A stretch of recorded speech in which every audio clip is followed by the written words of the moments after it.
Hello friends, welcome to Nandi. మీరు prelims daily questions ని solve చేయాలి అనుకుంటే please do join Nandi's Telegram channel. These are the topics we are going to discuss today and please do subscribe Nandi. Yesterday I have asked certain questions. So first tiger reserve ఏంటి అని అడిగాను కదండి. General గా 9 tiger reserves ని ఒకేసారి launch చేశారంట. So there is no first tiger reserve for India. But project tiger కింద first national park to be declared as a tiger reserve అంటే జిమ్ కార్బెట్ వస్తుంది. And these are the remaining answers which I asked in yesterday's video. This is a value added information that according to IUCN status, tiger falls under endangered category. Other backward classes and economically weaker section category ki sambandhinchina students particular ga medical and dental colleges ki reservation extend చేస్తున్నట్టు central government announce చేసింది. So announce చేసిన ప్రకారం OBC వాళ్ళకి 27% seats and economically weaker sections వాళ్ళకి 10% medical seats ఈ year నుంచి reserve చేస్తాము అని సెంట్రల్ గవర్నమెంట్ అనౌన్స్ చేసింది. సో అందులో వచ్చే కోర్సెస్ ఇవి అండి.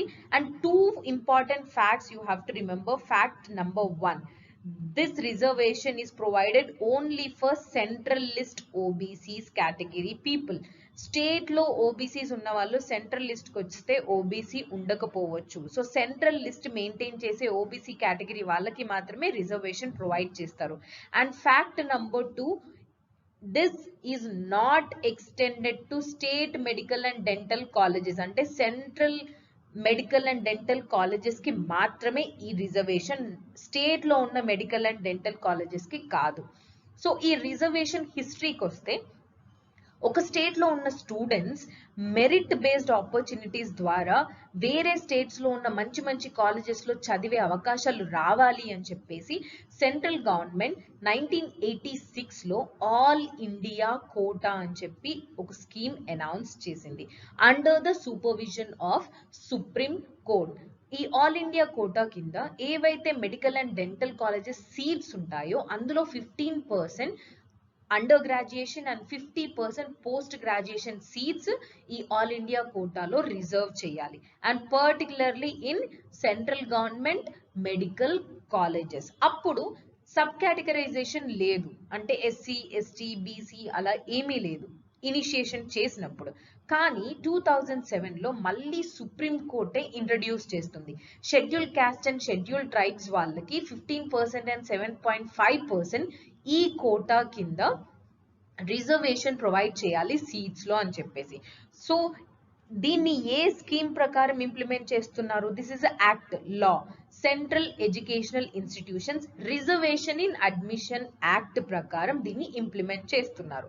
అండ్ మనకు తెలుసు కదండి 103rd కాన్స్టిట్యూషనల్ అమెండ్మెంట్ ప్రకారం 10% ఎకనామికల్లీ వీకర్ సెక్షన్స్ కి కూడా రిజర్వేషన్స్ ప్రొవైడ్ చేశారు. సో ఇప్పుడు సెంట్రల్ గవర్నమెంట్ ఈ 2 కేటగిరీస్ కి కూడా రిజర్వేషన్ ఎక్స్టెండ్ చేసింది. And hope this will benefit more than 5,000 students. Let's have a quick view about this exercise Indira navy. మనకు తెలుసండి ఇండియా అండ్ రష్యాకి మధ్యలో జరిగే bilateral naval exercise is this. And ఇది ఎన్ని ఇయర్స్ కి ఒకసారి అవుతుందండి? Once in 2 years. అండ్ ఇప్పుడు జరగబోయే 2021 is the 12th edition. ఇది స్టార్ట్ అయింది 2003 లో అండ్ దిస్ ఇయర్ ఇది కండక్ట్ చేసేది బాల్టిక్ సీ దగ్గర. And what was the most important thing about this is it improves the strategic relationship between the 2 navies. Coming to the question of the day friends, which of the following countries does not border Baltic Sea? మనకి ఇంతకు ముందు యూపీఎస్సీలో which of the following countries does not border Mediterranean sea అనే question వచ్చిందండి. So that is why I'm asking this type of question. Please do answer in the comment box by passing the video. So trick వచ్చేసరికి మనకి world war లో like route గా behave చేసింది Germany అండి. ఇది నా ఇన్నోవేషన్ అసలే కాదండి. I also learn from YouTube, just I'm sharing knowledge with you, that's it. So route Germany sells Poland to Finland, like Russia, Denmark, Germany, Sweden, Estonia, Lithuania, Lithuania, Poland and Finland. So ఇక్కడ మీరు చూస్తే Norway is not bordering the Baltic sea. So answer is what 2 only. completion of 1 year of national education policy andi. Let's discuss certain information about this policy. ఇండియాలో for the first time 1968లో education policy వచ్చిందండి, and second time it was 1986. దీన్ని replace చేస్తూ third time ఈ new national education policy 2020లో launch చేశారు. This is the fact number 1 to be remembered. So it is third one. And దీని aim వచ్చేసి quality education provide చేసి ఇండియాని global knowledge super power చేయాలి అని దీని యొక్క మెయిన్ ఎయిమ్. ఇప్పటి వరకు ఇండస్ట్రియల్ రెవల్యూషన్స్ వరల్డ్ లో 3 అయ్యాయండి. పర్టికులర్ గా మ్యానుఫ్యాక్చరింగ్ కి సంబంధించి ఇండస్ట్రియల్ రెవల్యూషన్స్ అయ్యాయి. సో 3 ఇండస్ట్రియల్ రెవల్యూషన్స్ లో ఇండియా తన కెపాసిటీ ఫుల్ గా రీచ్ అవ్వలేకపోయింది. But now presently in the world it is considered as industrial revolution 4.0 which is related to technology. So ఇందులో డిజిటల్ ఇండియా ప్రోగ్రామ్ యూజ్ చేసుకొని India తన huge potential reach అవ్వాలి అనేది ఇంకొక ఎయిమ్. అండ్ ఇప్పటి వరకు మన చదువులు ఎలా ఉన్నాయండి, ఎక్కువ సబ్జెక్ట్స్ కి ఇంపార్టెన్స్ ఇచ్చి నీకు ఇన్ని మార్క్స్ వచ్చాయి ఇన్ని మార్క్స్ వచ్చాయని డిసైడ్ చేసేవాళ్ళం. కానీ ఇప్పుడు అలా కాకుండా even extra curricular activities and professional streams స్కూల్లో లిటరసీలో అండ్ న్యూమరీస్లో ఇవన్నీ కూడా ఇంక్లూడ్ చేస్తారంట.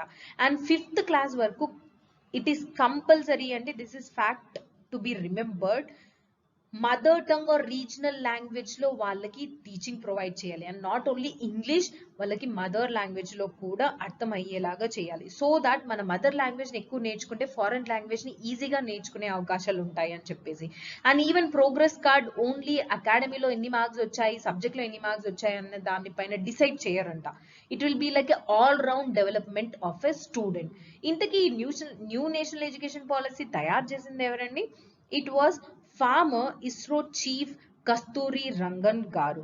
అండ్ తన ప్రకారం స్కూల్ నుంచి మనం డైరెక్ట్ గా కాలేజ్ కి ఎలా రీచ్ అవుతామో ఈవెన్ కాలేజ్ నుంచి ఎంప్లాయ్మెంట్ కి కూడా అలాగే రీచ్ అవ్వాలి without any coaching. School system ని ఇలా ఒక ఫార్ములా ద్వారా డిసైడ్ చేశారండి, లైక్ 5+3+3+4 ఫార్ములా. దీంట్లో ఫస్ట్ 5 years అంటే 3 years అంగన్వాడీలో and 2 years first and second class in స్కూల్లో వాళ్ళకి యాక్టివిటీ బేస్డ్ లెర్నింగ్ ద్వారా ఒక కొత్త కరికులం స్టార్ట్ చేశారంట. ఆల్మోస్ట్ 3 నుంచి 8 years పిల్లలు ఈ కేటగిరీ కింద వస్తారు. Next is 3 years like preparatory stage, 3rd నుంచి 5th క్లాస్ వరకు వాళ్ళకి పర్టికులర్ సబ్జెక్ట్స్ నేర్పిస్తారు, కానీ ప్రాక్టికల్ నాలెడ్జ్ ద్వారా ఎక్స్పెరిమెంట్స్ చేపిస్తూ science, mathematics and different arts. 8 to 11 years పిల్లలు ఈ కేటగిరీ కింద వస్తారు. అండ్ 6th క్లాస్ నుంచే వాళ్ళకి స్కిల్ డెవలప్మెంట్ కోర్స్ నేర్పిస్తారంట. పర్టికులర్ గా ఇప్పుడు ఏదైనా పిల్లలకి like certain electricians department or water department or any other skill వాళ్ళు నేర్చుకోవాలి అనుకుంటున్నారు అని అంటే వాళ్ళకి 6th క్లాస్ నుంచే ఆ కోర్స్ నేర్పిస్తారంట. సో మిడిల్ స్టేజ్ కేటగిరీలో 6th నుంచి 8th క్లాస్ పిల్లలు వస్తారండి. అండ్ నెక్స్ట్ 9th నుంచి 12th క్లాస్ పిల్లలు సెకండరీ స్టేజ్.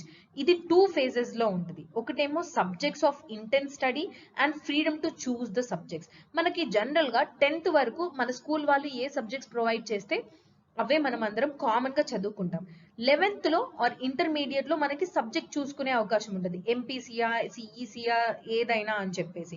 కానీ ఇక్కడ 9th నుంచే they have the freedom to choose the subject. This is a very unique thing. Children report cards only వాళ్ళ సబ్జెక్ట్ మార్క్స్ ని బట్టి డిసైడ్ చేయరు అని చెప్పాను కదండి. ఈవెన్ వాళ్ళ ప్రోగ్రెస్ ని ఎవాల్యుయేట్ చేస్తారంట at 3 levels, like personally student లెవెల్లోనే అండ్ వాళ్ళ క్లాస్మేట్స్ నుంచి అండ్ వాళ్ళ క్లాస్ టీచర్స్ నుంచి. ఆ తర్వాతే ప్రోగ్రెస్ కార్డ్స్ లో వాళ్ళ అసెస్మెంట్ ప్రొవైడ్ చేస్తారంట. And one more important objective of this national education policy is very important అండి. గ్రాస్ ఎన్రోల్మెంట్ రేషియో ప్రస్తుతం 26.3% ఉంది. ఇది 2035 లోపు 50% చేయాలి అన్నది మోస్ట్ ఇంపార్టెంట్ ఆబ్జెక్టివ్. ఇది స్కూల్ సిస్టమ్ అండి. మరి అండర్ గ్రాడ్యుయేషన్ యూజీ కింద వస్తే మనకు జనరల్ గా యూజీలో ఇప్పటి వరకు మనం ఎలా డిగ్రీలో 3 years ఆర్ బీటెక్ అయితే 4 years ఇలా సిస్టమ్ ఉండేది కదండి. ఇఫ్ మధ్యలో మనం ఏదైనా కాలేజ్లో నుంచి డ్రాప్ అవుట్ అయిపోతే మనది డిస్కంటిన్యూ కింద చేసేసి మళ్ళీ ఫస్ట్ నుంచి చదువుతాం. ఇక్కడ అలా కాకుండా ఏ యునిక్ థింగ్ ప్రొవైడ్ చేశారండి. It is very useful for drop out persons. Like options to choose. Like 1 year చేసామనుకోండి ఒక సర్టిఫికేట్ ఇస్తారంట, అండ్ 2 years చేస్తే డిప్లొమా, 3 years లైసెన్స్ కూడా ఇస్తారు, 4 years కంప్లీట్ చేస్తే రీసెర్చ్ చేయడానికి లైసెన్స్ కూడా ఇస్తారు. And it is most important thing for who ఎవరైతే ఎడ్యుకేషన్ ని కంటిన్యూ చేయలేకపోతున్నారో వాళ్ళకి ఈ సర్టిఫికేట్స్ ఎంప్లాయ్మెంట్ కి చాలా యూస్ఫుల్ గా ఉంటుంది. అండ్ ఎంఫిల్ కేటగిరీ ఏదైతే ఉందో అది తీసేయాలి అని అనుకుంటున్నారు. అండ్ ఇప్పుడు వరకు ఎడ్యుకేషన్ ని మనకి యూజీసీ అని ఏఐసిటియు చూసుకునేదండి, దాన్ని రీప్లేస్ చేస్తూ higher education commission of India అని ఒక సింగిల్ కాంప్రహెన్సివ్ కోఆర్డినేటింగ్ బాడీని ఎస్టాబ్లిష్ చేస్తున్నారు. అండ్ ఇందులో 4 ఇండిపెండెంట్ సెగ్మెంట్స్ ఉంటాయంట. ఒకటేమో రెగ్యులేట్ చేయడానికి national higher education regulatory council, and standards ని ప్రొవైడ్ చేయడానికి general education council, and funding mechanism చూసుకోవడానికి grants council, and even colleges కి అక్రిడిషన్ ప్రొవైడ్ చేయడానికి అక్రిడిషన్ కౌన్సిల్ కూడా. ఇది టైమ్స్ ఆఫ్ ఇండియాలో వచ్చిన న్యూస్ క్లిప్ అండి. Please do watch it if you want more information about the policy. And పిల్లలు బ్యాగులు మోసుకుంటూ ఎంత కష్టపడుతున్నారో మనం ఆల్రెడీ రోజు చూస్తున్నామండి. సో బ్యాగ్లెస్ డేస్ రావాలి, అండ్ మన లాంగ్వేజెస్ మల్టీ లాంగ్వేజెస్ లో మన టెక్స్ట్ బుక్స్ ప్రొవైడ్ చేయాలి. బోర్డ్ ఎగ్జామ్స్ అనేవి అంత హై రిస్కీ ఆర్ హార్డ్ గా ఉండి పిల్లలకి స్ట్రెస్ అయ్యేలా ఉండకుండా డైల్యూట్ చేస్తారంట. అండ్ ఈవెన్ యూనివర్సిటీ సిస్టమ్ ని తీసేసి each and every college can provide degree certificates, and వాళ్ళకి గ్రేడెడ్ అటానమీ ప్రొవైడ్ చేసే రకంగా నెక్స్ట్ 15 years లో తయారు చేస్తారంట. అండ్ పర్టిక్యులర్ గా మనందరికి most important problem like fee cap అండి. ప్రైవేట్ ఇన్స్టిట్యూషన్స్ కోట్లు తీసుకుంటుంది ఎడ్యుకేషన్ పేర్లతో. సో పర్టిక్యులర్ గా ఫీ క్యాప్ కూడా ప్రొవైడ్ చేస్తారంట. అమెండెడ్ ఫ్యాక్టరింగ్ రెగ్యులేషన్ బిల్, ఈ బిల్ రీసెంట్ గా లోక్సభ అండ్ రాజ్యసభలో పాస్ అయిందండి. సమ్ టైమ్స్ కాంపిటేటివ్ ఎగ్జామ్స్ లో ఇలాంటి టర్మ్స్ కూడా అడగొచ్చు, what is mean by factoring అని చెప్పేసి. So it is a transaction. So ఎవరెవరి మధ్యలో ట్రాన్సాక్షన్ అసలు దేనికి అనేది let's know through a small example. A group of people ఉన్నారనుకోండి, వాళ్ళు గూడ్స్ అండ్ సర్వీసెస్ ప్రొడ్యూస్ చేస్తున్నారే అనుకోండి. సో వాళ్ళు ప్రొడ్యూస్ చేస్తున్న గూడ్స్ అండ్ సర్వీసెస్ ఒక కంపెనీకి అమ్మేస్తారు. కానీ ఆ కంపెనీ ఇమీడియట్ గా మనీ పేమెంట్ చేయకుండా ఒక బిల్ జనరేట్ చేసి, ఫర్ ఎగ్జాంపుల్ 10 crores వాళ్ళు పే చేయాలి అనుకోండి. సో మేము సో అండ్ సో టైం కి మేము ఇంత అమౌంట్ పే చేస్తాము అని చెప్పేసి బిల్ జనరేట్ చేస్తుంది. కానీ ఈ గ్రూప్ ఆఫ్ పీపుల్ కి సడన్ గా or emergency or they are in need of money. So వీళ్ళు కంపెనీకి వెళ్ళి అడగరాదు, because already the date was decided that వాళ్ళు అప్పుడు పే చేస్తారని. సో ఇలాంటి వాళ్ళ కోసం పర్టికులర్ గా అప్రోచ్ అయ్యే ఈ బిల్ ఏంటంటే లైక్ వీళ్ళు వెళ్ళి ఒక బ్యాంక్ ఆర్ ఎన్బిఎఫ్సి, వీటినే ఫ్యాక్టర్స్ అంటారు, వాటికి వెళ్ళి అప్రోచ్ అయ్యి ఈ బిల్ ని కొలాటరల్ గా పెట్టి వాళ్ళు మొత్తం అమౌంట్ ఆర్ పార్షల్ అమౌంట్ ని పొందొచ్చు. సో దాట్ ఎప్పుడైతే ఈ కంపెనీ పే చేస్తుందో మళ్ళీ బ్యాక్ ఈ బ్యాంక్ కి అవి ప్రొవైడ్ చేస్తారు. So this is what this factoring system, and it is most helpful for micro medium small enterprises అండి. And recently India announced its 52nd tiger reserve అండి, రామ్గర్ విష్ధారి sanctuary in రాజస్థాన్. ఒక place ని tiger reserve గా declare చేయాలి అన్నప్పుడు green signal ఎవరిస్తారండి, national tiger conservation authority. And Rajasthan కి వస్తే ఇది 4th టైగర్ రిజర్వ్ అండి. Already Ranthambore, Sariska and Mukundra tiger reserves Rajasthan లో ఉన్నాయి. Let's discuss certain information about the millets. Healthy diet చెప్తుంది ఏంటి అని అనుకోవద్దండి. 2020 మీరు యూపీఎస్సీ క్వశ్చన్స్ చూస్తే most of the questions are related to agriculture. So అందుకని let's know certain facts about the millets in order to qualify in any other competitive exam. First thing, ఈ millets produce చేయడానికి very less water కావాలి. ఇప్పుడు మనకున్న situations లో water intensive crops, rice కి చాలా water కావాలి. అలా కాకుండా ఈ మిల్లెట్స్ యూజ్ చేయడం వల్ల మనం వాటర్ యూసేజ్ ని జుడిషియస్ గా యూజ్ చేసుకోవచ్చు. And it is very healthy for both human and also our planet అండి. ఎందుకు అని అంటే అది లో కార్బన్ ఫుట్ ప్రింట్ రిలీజ్ చేస్తుంది, లైక్ హ్యూజ్ కార్బన్ డైఆక్సైడ్ ని రిలీజ్ చేయకుండా it is very healthy for the environment. And దీని యూజెస్ వస్తే చూడండి, మేబీ మీ కాంపిటేటివ్ ఎగ్జామ్స్ లో ఇలా క్వశ్చన్ అవుతుంది, which of the following are the uses of the millets అని చెప్పేసి. ఫుడ్ గా అండ్ ఫీడ్ అండ్ ఫాడర్ అంటే పశువులకి పెట్టేదండి, and brewing and even biofuel కూడా తయారు చేయొచ్చు. So all these are the benefits of this millets. Coming to the previous year question, Andy, consider the following statements.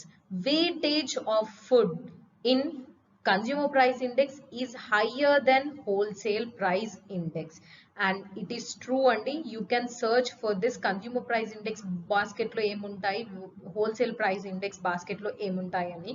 And one more thing, wholesale price index does not capture changes in the prices of services. Ante services lo unna prices changes ni wholesale price index consider cheyadu అని చెప్తున్నారు.